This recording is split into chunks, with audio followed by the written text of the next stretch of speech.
the most important, maybe not all, but leaving this hearing now for a live briefing from Senate Majority Leader Mitch McConnell following the Senate approval of Judge Brett Kavanaugh to be the next Justice of the U.S. Supreme Court. I always thought landslides were kind of boring anyway. Had a chance to talk to Justice Kavanaugh and congratulate him on his victory, and also the President. This is a good day for America and an important day for the Senate. We stood up for the presumption of innocence. We refused to be intimidated by the mob of people that were coming after Republican members at their homes and in the halls. I couldn't be prouder of the Senate Republican Conference.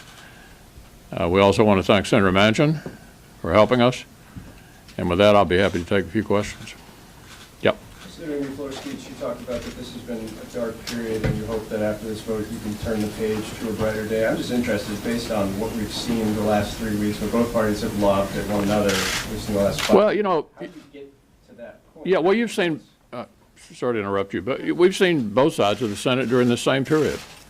During the same period, we were having this huge argument over the Supreme Court. We passed an opioid bill that had been done on a bipartisan basis, and a 5-year FAA extension. We just completed doing the best job on appropriations in 20 years. So we were both able to have a big, robust fight over something both sides felt deeply about and still work together on other issues at the very same time. But do you think, I mean, senators are angry, right? And your side and on the Democratic side, they're, I think, viscerally mad. Yeah, these things always blow over. And I think even though there may have been some anger expressed during this particular fight, as I just said, at the very same time, I know it wasn't very newsworthy for you guys because they won by big margins. We were doing important things together that hadn't been done in a long time. Mr. Leader. Mr. Leader. Mr. Leader. Okay. Mr. Leader, I have 2 questions for you. First, how do you view what impact this is going to have on the court? I called on the woman behind you. Okay. All right. Do you have any concerns that if Democrats later control the White House and the Senate, that they could confirm a more partisan Supreme Court justice in the future? Well, a little history lesson. I've given this to you guys before, but the executive calendar was always done on a simple majority basis until Bush 43 got elected. Always. Even though it was possible to filibuster, it simply wasn't done. So this notion of filibustering executive branch appointments is a relatively new thing, invented, ironically, by my counterpart, currently the Democratic leader of the Senate, who began to encourage the Democrats to use filibusters against circuit court appointments during Bush 43's first term. And then you saw this evolve through several different phases over the next 15 years, leading us right back to where we were before. And there were plenty of contentious nominations when the filibuster was still possible. The most conspicuous example of that, Clarence Thomas's confirmation. Came out of committee with a negative vote, went to the floor, was confirmed 52 to 48, and all of you know it only takes one senator, just one, to make us get 60 votes. Nobody did. So we are simply back to dealing with the executive calendar on a simple majority basis as we did for 230 years or so down to Bush. And I don't think, this is going to, it'll advantage the other side at some point, as it always did down through history. Yeah. Leader McConnell, what do you think the impact of this will be on the fall midterm election and going forward? Do you think this has long or short-term ramifications for the party? Well, it certainly had a good impact for us. Our base is fired up. We finally discovered the one thing that would fire up the Republican base, and we didn't think of it. The other side did it.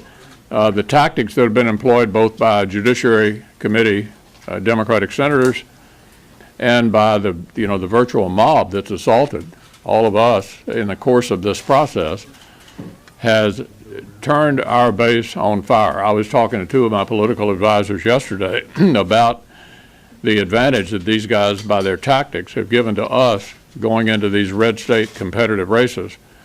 And we're pretty excited. They managed to deliver the only thing we had not been able to figure out how to do, which was to get our folks fired up. The other side is obviously fired up. They have been all year. And do you think there's any long-term ramifications in the way women view the party, and women that are here in the halls saying they've had these situations? You mean women like Senator Collins and Senator Fisher and Senator Hyde-Smith and Senator Ernst? This was about treating someone fairly. This was about evidence being relevant, not about unsubstantiated charges. Cheryl. Senator, you've heard several of your colleagues say that the country needs to heal, the Senate needs to heal. Do you think that the country and the Senate need to heal after this? And so what are you going to do to make that happen? Well, I just finished reading John Meacham's latest book, which is kind of a trip through American history and some of the more challenging periods we've had. This is nowhere near as challenging as some of the experiences we've had in the past throughout our history. The Senate and the country will get past this. We always do. The geniuses who put together this Constitution knew what they were doing, and we've had plenty of low points in our history, and I think this is nowhere near the lowest points we've experienced. The McCarthy era, the rise of the Klan in the 20s after Woodrow Wilson premiered Birth of a Nation in the White House. We've had some other low points. We always get past them. Yeah. You mentioned Senator Collins. Democrats are now saying that she is their top target for 2020. What can you say about the one? She's my top priority, too. McConnell? Yes, Senator Lindsey Graham had an interesting statement the other day where he said, citing the Merrick Garland standard, he himself would not consider a Supreme Court nominee once the 2020 presidential primaries have begun. Will you take the same play? Now, look, let's talk about 2016. I'm glad you brought it up. You'd have to go back to 1888 to find the last time a Senate controlled by a different party than the president filled a vacancy created during a presidential election year. I knew full well, based upon what Joe Biden had volunteered in 1992 and Chuck Schumer and Harry Reid had volunteered in 2007, that who controls the Senate when you have a vacancy that close to the election makes a big difference.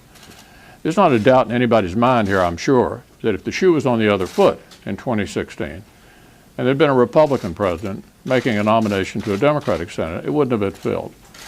So we'll see what it looks like in 2020. First, do we have a vacancy? Second, who's in charge of the Senate? So not closing the possibility. If there was another vacancy, say if Ruth Bader Ginsburg were to leave the court, would you encourage the president to put another conservative judge in that seat? Of course. One more, Leader. Mr. Leader, how do you view this in the context of your legacy? Yeah. I was just wondering, will you try to encourage more of the female Republican women to join the Judiciary Committee after all of this? You know, that's a really good question. We've encouraged several of our women senators to go on the committee, and I intend to do that again at the beginning of the next session. Their particular priorities have not, there's been no effort to avoid it. I've tried to encourage them to do it, obviously without success, and we'd love to have one of our women senators on Judiciary, and hopefully that'll be the case next year. Thanks a lot. And we now return to the Senate Banking Committee hearing on economic growth. Is going forward. Chair McWilliams. We have a very robust consumer education